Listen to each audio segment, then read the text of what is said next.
ว้าวยกเลยยกเลย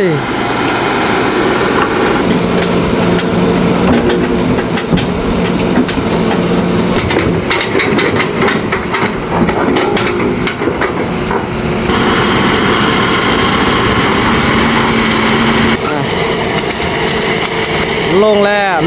งแล้วขึ้นที่บ่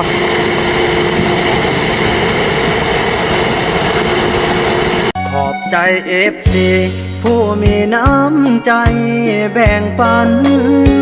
เหมือนฟ้าบันดาลให้สร้างรายการนี้มาสวยเหลือคนทุกข์คนจนหรือคนด้อยกว่าด้วยแห่งศรัทธาบุญนำพา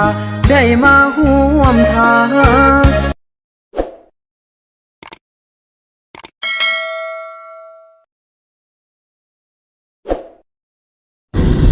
สบายดีท่านผู้ชมเนาะคลิปนี้ก็เป็นคลิปหนึ่งที่มีความหมายความสำคัญหลายพี่น้องเอ้ยเนาะ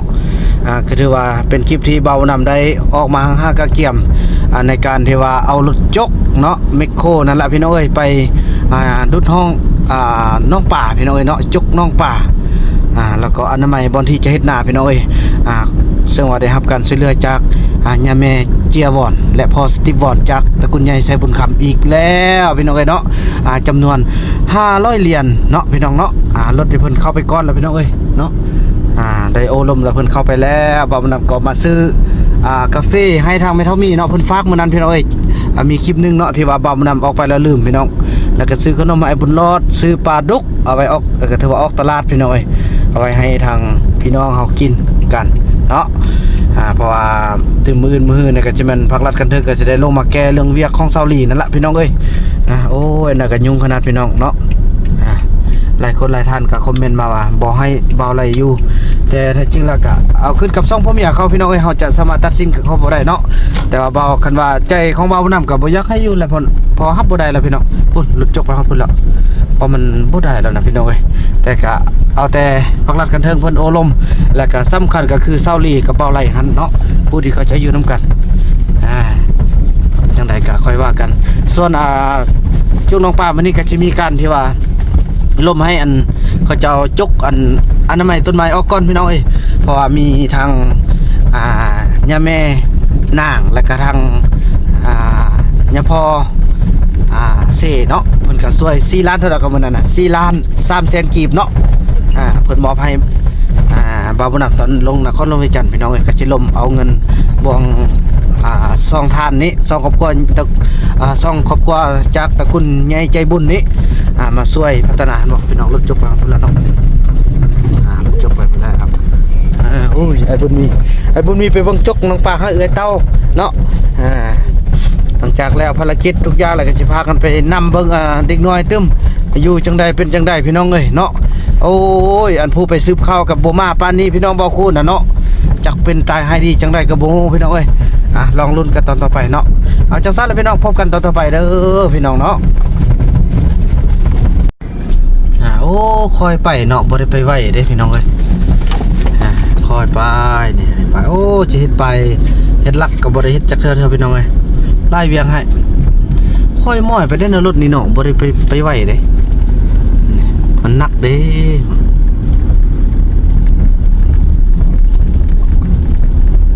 เป็นบาท9อันยิ่งใหญ่พี่น้องเอ้ยโอ้ยดีใจทางพ่อทางแม่เนาะที่ได้ช่วยเหลือลูกเอ้ยตายพี่น้องถ้าบ่มีพ่อมีแม่บ่มี FC ช่วยนี่ตายแท้อันนี้ก็จะเป็นหลังจากที่บ่าวนำจกน้องปานแล้วเนาะก็จะได้ไปนำ5ลูกทายเฮียนก็สิโอลมเขาจะว่าเดี๋ยวนี้พ่อมีปู่มีย่าเพิ่นช่วยน้องปลาแล้วก็ลูกเลี้ยงปู่เลี้ยงปลากินลูกเอ้ยบ่ไปมุนปูมุนปลาแล้วก็สิว่าจังซี่แหละพี่น้องเอ้ยเนาะสิโอลมลูกพี่น้องเอ้ยไอ้บุญมีมั้ยวะเฮ้ยมันยังว่าแบบนี้ยังบ่รู้บุญมีก็เต็มแต่ยุงกัดพี่น้องเอ้ยเนาะเฮ้ยล่มเลยเด้รถว่ามั้ยรถว่ามั้ยลูกรถจกเดี๋ยวลูกรถจกว่ามั้ยพูดรถจกไอดีออดว่าวางปีก่อนนี่ว่ารถกดรถกดแมวอัน นตอนนั้นแม่ว่าแม่ ตัวมอยไอเสื้อไอซี่ เฮ้ย เดี๋ยวนี้เขาพูดแล้วเนาะ ถอดหมดแล้วเก่งเดี๋ยวนี้นะจากสันพี่น้องเนาะคอยไปนำลังนี่แหละพี่น้องเอ้ยถือว่าตอนนี้เราก็ได้เดินทางมาฮอดนี่แหละพี่น้องเอ้ยเนาะไป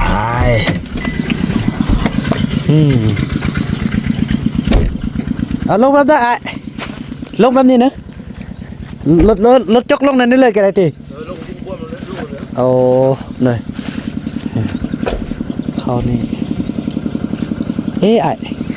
เบิ่งนอกยักให้อันไอแป้งทางเข้าอันบนนี่ได้บ่เอาเข้าทางนี้เลยได้พอมันได้ก็ได้ใช้รถมันง่ายได้ตั้งแป้งทางเลยเนาะพี่น้องเอ้ยจังซั่นแหละพบกันต่อไปเนาะคือว่าตอนนี้เนาะรถของเฮาก็กำลังจะลงจากล่างแล้วพี่น้องเอ้ยโอ้ดีใจพี่น้องเนาะโอ้ขึ้นแล้วหนักขนาดพี่น้องคุณโอ้โหยกเลยโอ้โหยกเลย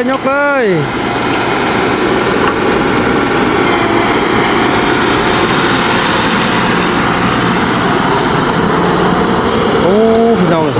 ถ้าก็เห็นรถจกลงคุณ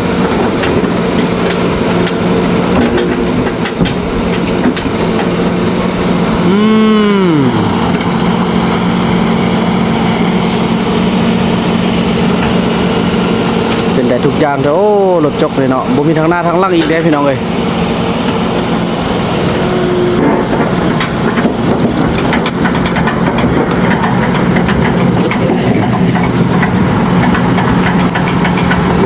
เสิร์ฟการตอนนี้เจาะเส้นทางเข้าก่อนพี่น้องเอ้ยแทรกเส้นทางเคยเห็นแล้วมันบอกฮักก็เห็นนี่เนอะไอ้บุญมีไม่ใช่หรอวะไอ้บุญมีขนมนะบ้าพอดีมาไอ้รถยกนี่มันเป็นทางมาดูมาแซ่บมันบุญมีไอ้บุญมีหัวล้านนกเขาทองตาแมวพี่น้องเอ้ยโอ้แล้วนี่เนาะวิธีเซ็กอันนี้เราจะได้เจาะเส้นทางพี่น้องเพราะตอนหน้าเราจะได้เข้าไปทางนี้เลยเนาะพอแปลงเส้นทางพร้อมเลยได้ไล่ย่างพี่น้องเอ้ย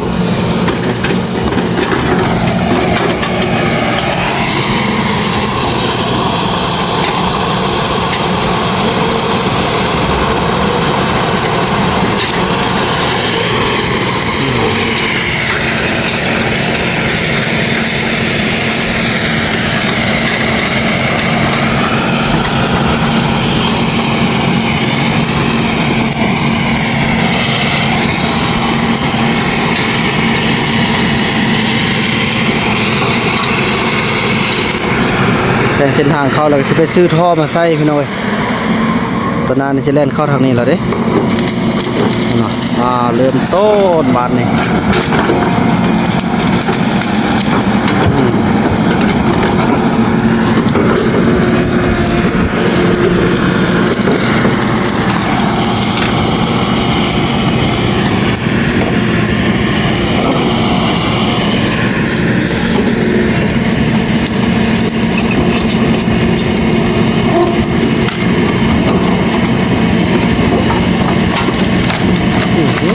สบายเนาะทุกการไปเลย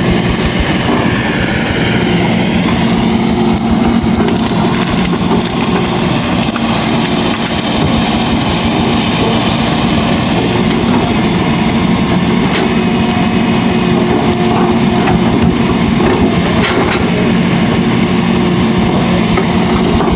ท่านี้แหละป่ะ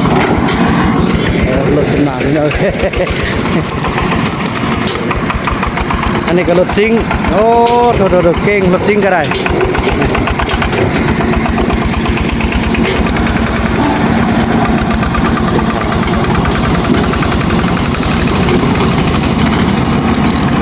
รถซิงกะลิกคนเดียวเนาะ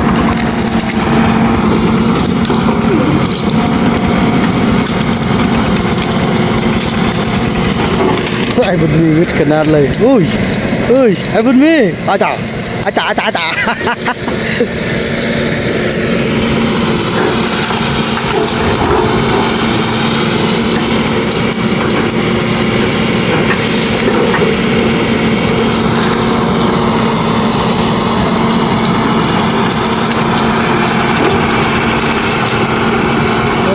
สุดยอดสุดยอดสุดยอด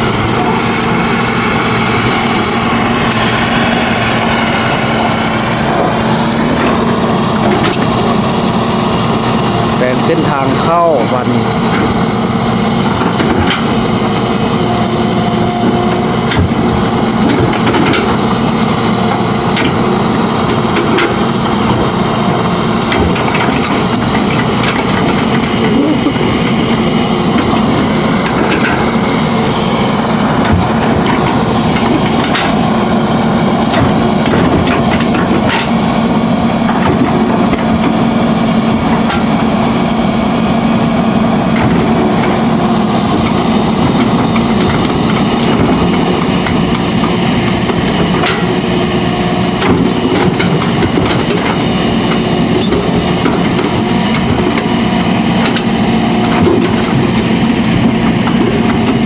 มันอาจจะเอาท่อมาใส่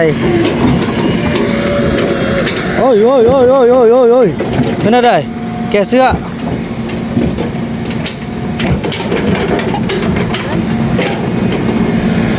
อ้าวแกเสื้อกันนั่นใดนะวะเนาะว้าเออจะได้บุญมีว้าว้า ฮอนเนอ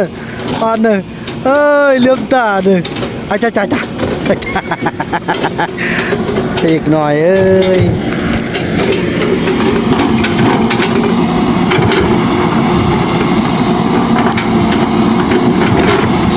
ตัดทางเขา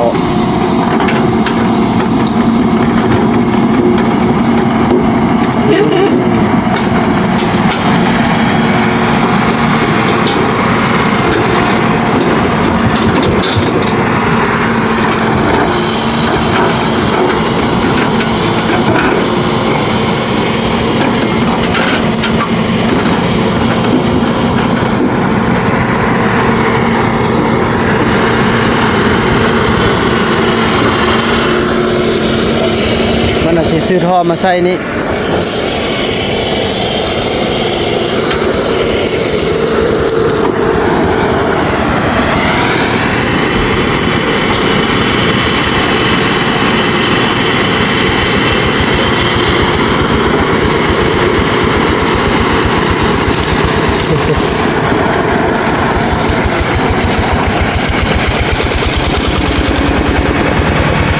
โอ้กาเลมโบดีรักคนไหนนี่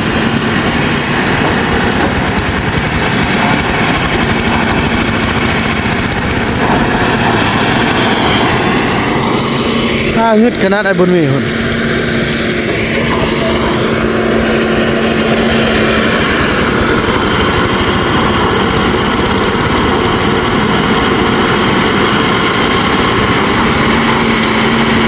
โอ้ยกินฮอดลูกๆเด้พี่น้องอยากให้ลูกๆมาเบิ่งเด้เนาะ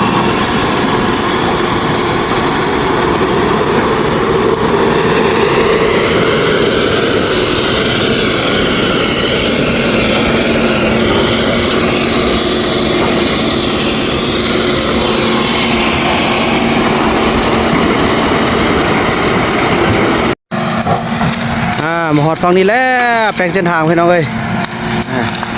ฮอดที่แล้ว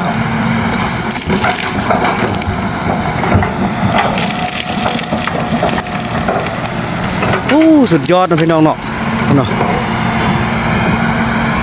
เม็กโค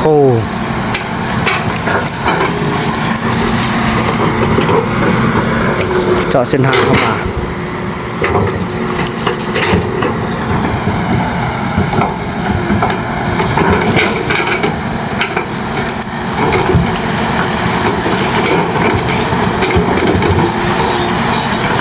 พวกเกี่ยวทรายเกี่ยวก็ซื้อกันไปหมดเลยพี่น้องเลยคักเส้น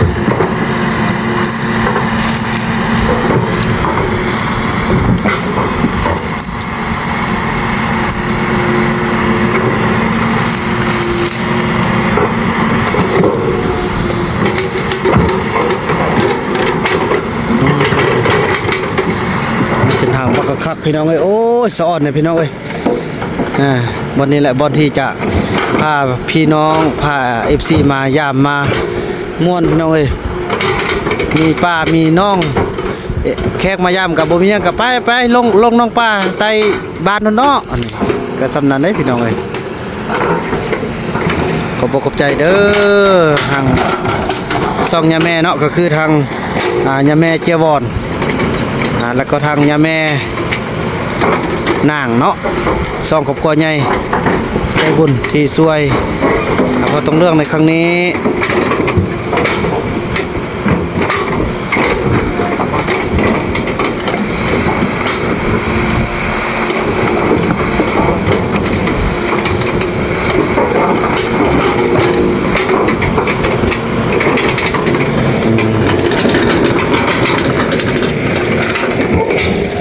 เอาเลยคุณติดความงาม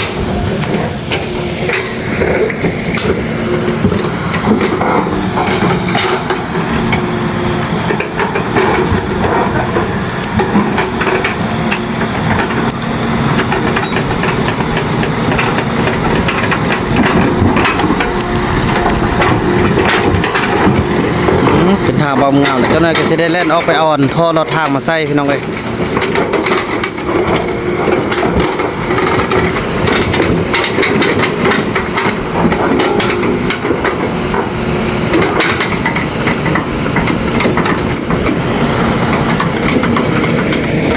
โอ้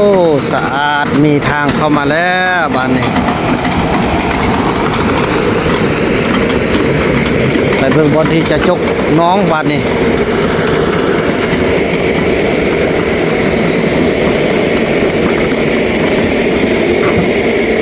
โอ้มันกระทบหมดเลย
บ่ทาแป้งแหละบ่ทาแป้งไปเลย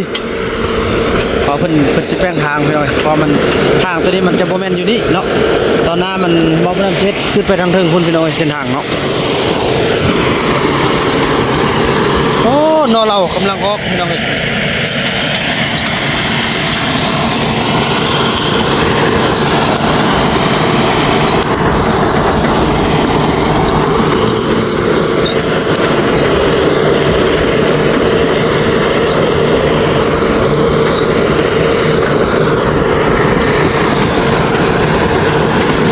รุ่นเบิ่งว่าสิมีน้ำบ่พี่น้องเอ้ยเนาะ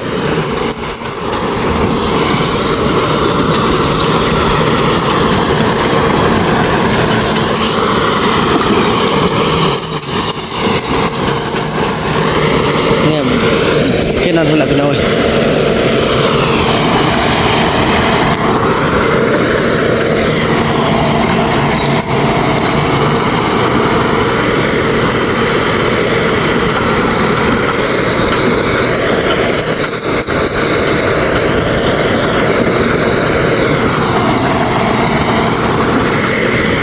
แค่นี้ก็มาจุดมัดละพี่น้อยเนาะมาเลยปวดโอ้โถสุดยอดเลยพี่น้องเลยพอจะโยนไปบอก เริ่มแล้วได้พี่น้องเนาะก็ไปแล้วก็จูดบัดนี้พวกบ้งนี่แสดงออกได้พี่น้องเอ้ยรอลุ้นเบิ่งว่ามีนอบ่พี่น้องเอ้ยเนาะ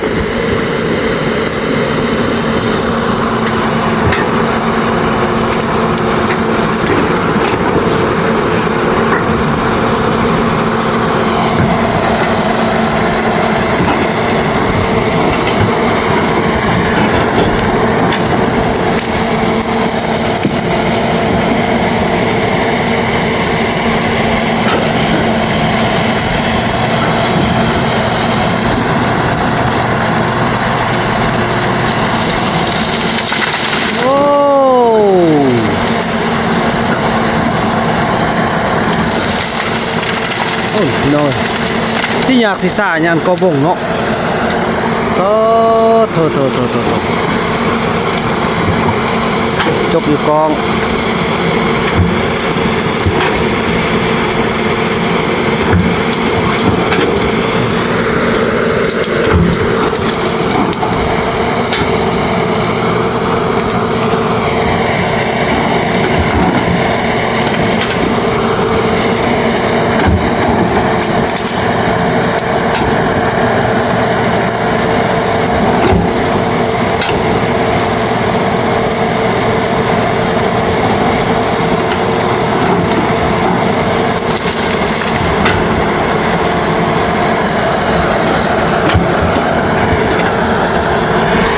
ผู้ใหญ่บุญมีมาแล้วแน่อันโอ้โทลงแล้วพี่น้อยคุณหนอบอกให้นั่นหลุดโถคุณหนอโอ้มันเรื่องง่ายๆนึงเนาะแต่ก็มันคนเอาก้นนี่มดมือนี่สิลงบ่นี่เนาะ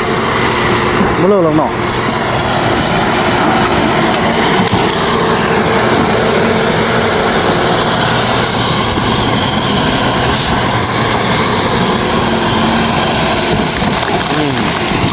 อันนี้บวกอนามัยต้นไม้แล้วเป็นข้องอันแม่นางเขาเนาะนี่พี่น้องเอ้ยอนามัยไปจนซ้ำพุ่นน่ะพี่น้องต้นไม้ใหญ่เนี่ยเอาออกหมดเลยพี่น้องเพราะว่าจะได้ปลูกสาลี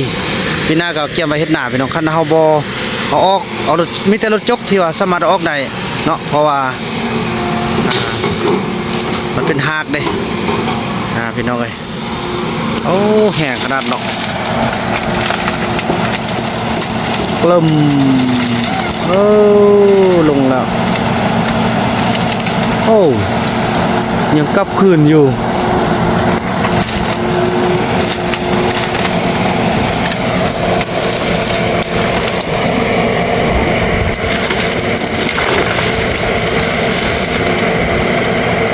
บ่ได้เจาะทางนั้นได้เนาะ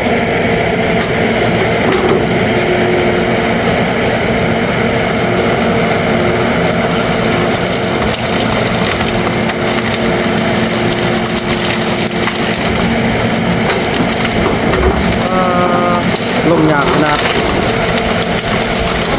ถ้าเขามีซ่องคันเราไปฮับอีลุ่มเนาะ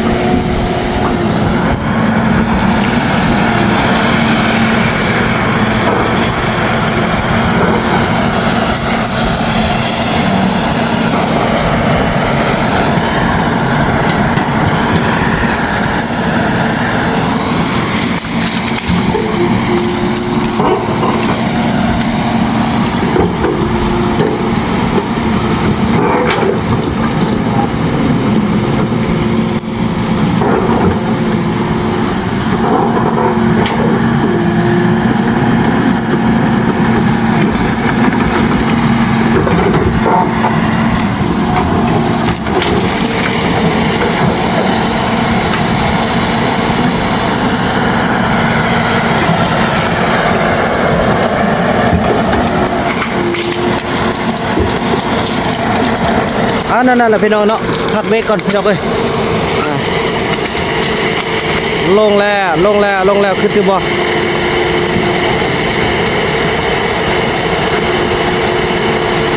โอเคอยู่ได้แล้วมันนี่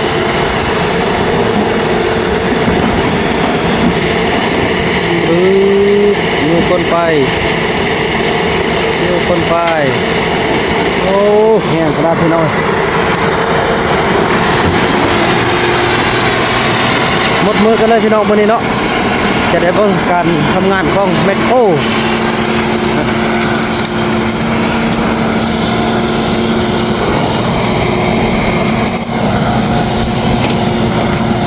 ถือว่าพี่น้องคลิปนี้ผมนำขออนุญาตพักเบรกก่อนเนาะไปโอลมไปแนะนำก่อนพี่น้องเนาะทุกอย่างจริงจริงอ่ะในพี่น้องอันนี้เป็นบ่วงของแม่นางเนาะเพิ่นสิเอาลงไปเมิดพี่น้องทางนี้เนาะ